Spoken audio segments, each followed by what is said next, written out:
There's this guy, the prodigal son, he left home. He went and spent his inheritance in righteous living. And famine arose in that foreign land. He joined himself to be citizen of that country.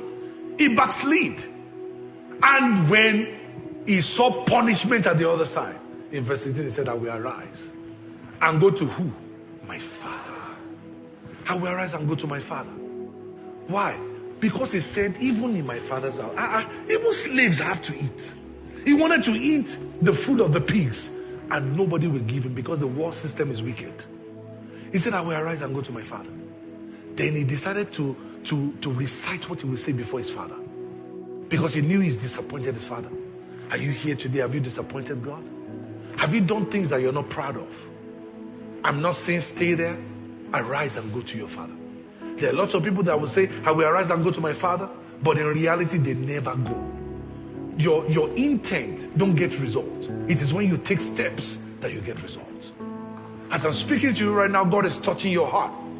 But it's not enough for your heart to be touched. You have to take steps. That is when you see result. Faith without corresponding action is nothing. The Bible says, it said, look at that, in verse 18, I will arise and go to my father.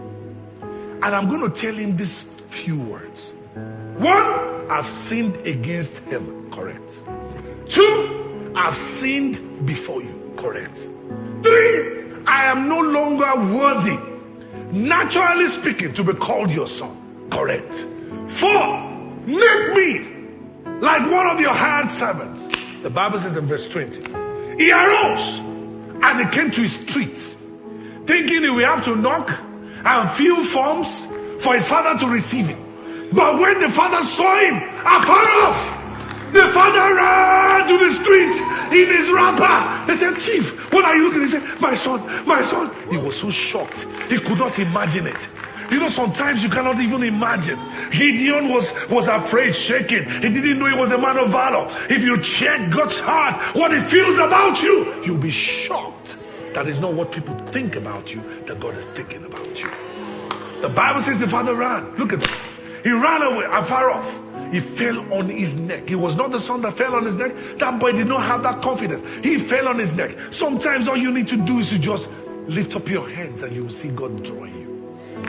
He fell on his neck and he kissed him. He has not apologized. He just took steps.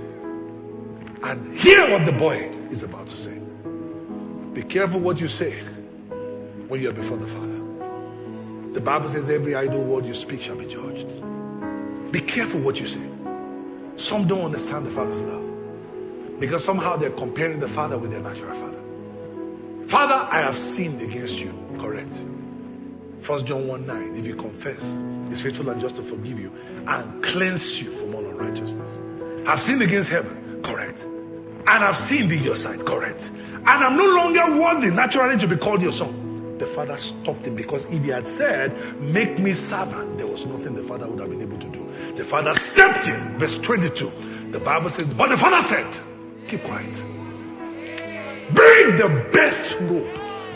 Put it on him. Put a ring in his hand. Put sandal in his feet. And the next day, bring the fatted calf here and kill it and let us eat and make merry. I want to ask you a question. We are always talking about the elder brother that came home sad. Guess who fed this calf till he became fat? It was the elder brother. That was why he was angry that they killed it. But that doesn't matter, because there are people in the same house with you who don't understand the Father's love. That's why God will forgive you, but people will not forgive you, because they don't understand the Father's love.